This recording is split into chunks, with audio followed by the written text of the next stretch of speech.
Hey everybody, and happy freaking Thursday, y'all. We almost there. So I'm gonna have some free time next week, and I guess just got to thinking about my favorite places and how I cherish my favorite places, and I just don't take anybody to my favorite places, because I cherish them and I hold them dear to my heart. And it got me to thinking about a time where I used to get my hair braided. Yeah, I wore braids for like 4 years straight consistently. It was like never a time that you didn't see my hair, you feel me, in braids, only because it was just like a quick style, like a get up and go. But it was this particular braid shop that I like to go to, and I'm talking about the people in the braid shop was so cool and down to earth. You just felt like you was sitting in your house getting your hair braided. That's how cool everybody was. So everybody used to be telling me about, telling me like, ooh, Patty, your braids look so nice. Where you get your braids done at? And I always like send them off because, like I said, I used to work at this job or whatever. You guys, the work was so, I wouldn't say the work was toxic. The people in the workplace was so freaking toxic. But anyway, you just, after I got off work, I was off. And I didn't want to see none of them people nowhere. But anyway, people be asking me like, Patty, where you get your hair braided at? Where you get your hair braided at? Oh, your hair looks so nice. Where you get your hair braided at? Gee, I will always send them off. So I was telling the lady in the braid shop, like, yeah, people always ask me where I get my hair braided at. And she had asked me, like, what you do for work? So I was telling her what I do for work. She was like, oh, you work around a lot of women. She was like, here, take some of my cards or whatever and pass them out at your job. And I told her, I was like, no, I don't want to do that. And before I could explain to her why I didn't want to do it, she started looking sad. And she was like, you don't want to help a sister out? You don't want to help your sister out? She was African, so how African talk, like, no, you don't want to help your sister out. And I was like, no. I said, it's not that. I just said, this place is so nice and I love coming here. You guys are like family to me. I said, I've been coming down here for a long time. And I said, the people at my job are not my favorite people. The workplace so toxic. I got to explain it to her. And I was telling her, when I come here to get my hair braided, I don't want to look over at nobody that left a bad taste in my mouth. You feel me? So she started laughing or whatever, and she was like, okay, I understand.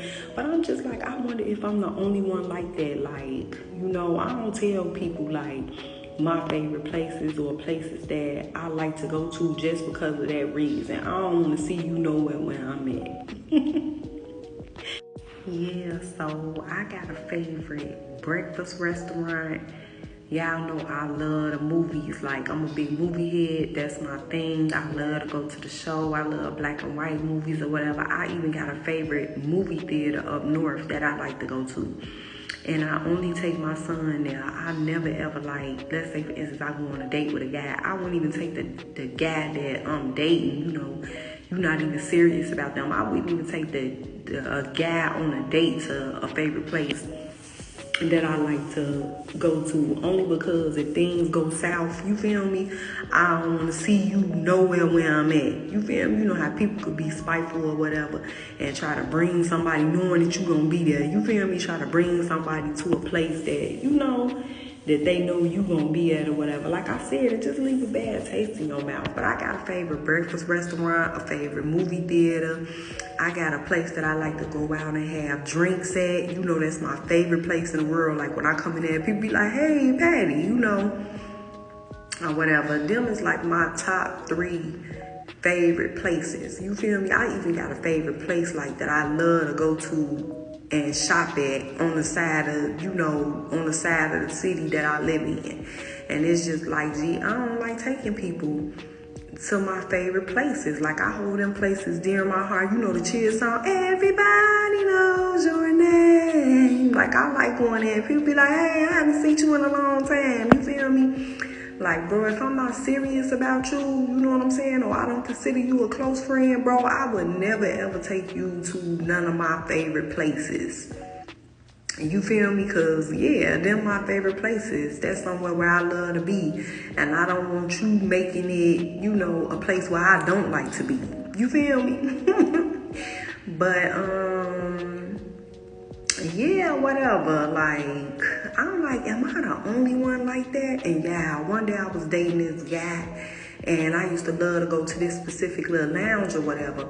So I started going to the lounge. It was so secret, didn't nobody knew about it.